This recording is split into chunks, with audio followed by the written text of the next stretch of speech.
परिमेय संख्या और अपरिमेय संख्या। देखिए परिमेय संख्या, परिमेय संख्या, देखिए मेरे भाई, परिमेय संख्या वैसी संख्या होती है जिसको पी बाई क्यू के फॉर्म में लिखा जाता है, ठीक है, और जहाँ क्यू नॉट इक्वल टू 0 होना चाहिए, ठीक है। यानी यहाँ पे हम ऐसे लिख सकते हैं, परिमेय संख्या वैसी संख्या,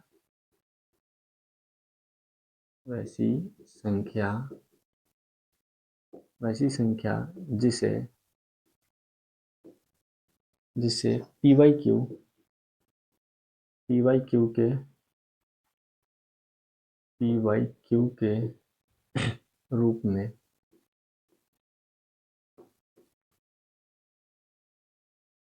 लिखा जा सके, लिखा जा सके, ठीक है, लिखा जा सके, ठीक है, जहां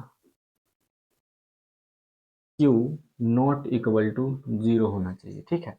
यानी यहाँ पे कहा गया है कि अगर P और Q कोई पूर्णांक ले रहे हैं, ठीक है, कोई अंक ले रहे हैं, तो जहां जो ये डिनोमिनेटर है, नोमिनेटर और डिनोमिनेटर, जहां हर जो है वो Q का मान यानी 0 नहीं होना चाहिए। अर्थात यहाँ पे मेरे भाई हम मान लीजिए जैसे में लेते हैं, यहाँ पे अगर यहाँ पे ले ले 1/2 ले ले, या फिर 3/2 ले ले, 4/5 ले ले, ठीक है। तो इस तरह से जो होता है ना, जो बटा के फॉर्म में होता है, ठीक है, यानी नीचे वाले का मान कभी भी 0 नहीं होना चाहिए। वैसी संख्या कैसी संख्या होती है, तो परिमेय संख्या होती है। और अपरिमेय संख्या उसको बोलते हैं जिसे कि पी बाई क्यू के फॉर्म में न लिखा जा सके, ठीक है, यानी ऐसे लिखते हैं अपरिमेय संख्या, अपरिमेय संख्या, ठीक है। तो वैसी संख्या, वैसी संख्या जिसे पी वाई क्यू के रूप में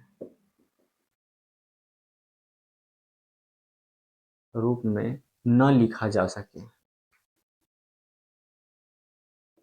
न लिखा जा सके, ठीक है, ये ठीक है।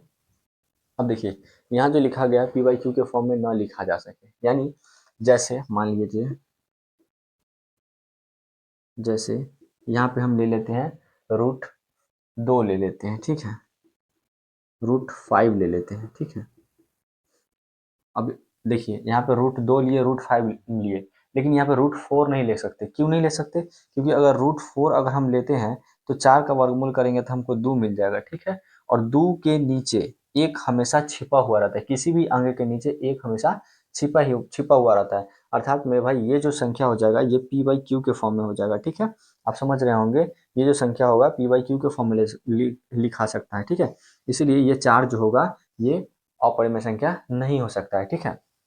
यहाँ पे हम लिख लिया, ठीक है। अब यहाँ पे एक पाई का मान आता है, ठीक है। तो पाई का मान जो होता है, पाई जो होता है, पाई जो होता है, पाई का वैल्यू जो होता है वो 3.14 होता है, 3.14 होता है, ठीक है। तो पाई भी एक अपरिमेय संख्या है, ठीक है। तो आप इस तरह से समझ गए होंगे कि जिस भी संख्या को हम पी बाई क्यू के फॉर्म में नहीं लिख सकते, ठीक है, वो अपरिमेय संख्या होता है। और जिस संख्या को पी बाई क्यू के फॉर्म में लिख सकते हैं, अर्थात क्यू बराबर नॉट इक्वल टू 0 होता है, वो संख्या परिमेय संख्या होता है, ठीक है। समझ गए होंगे, चलिए।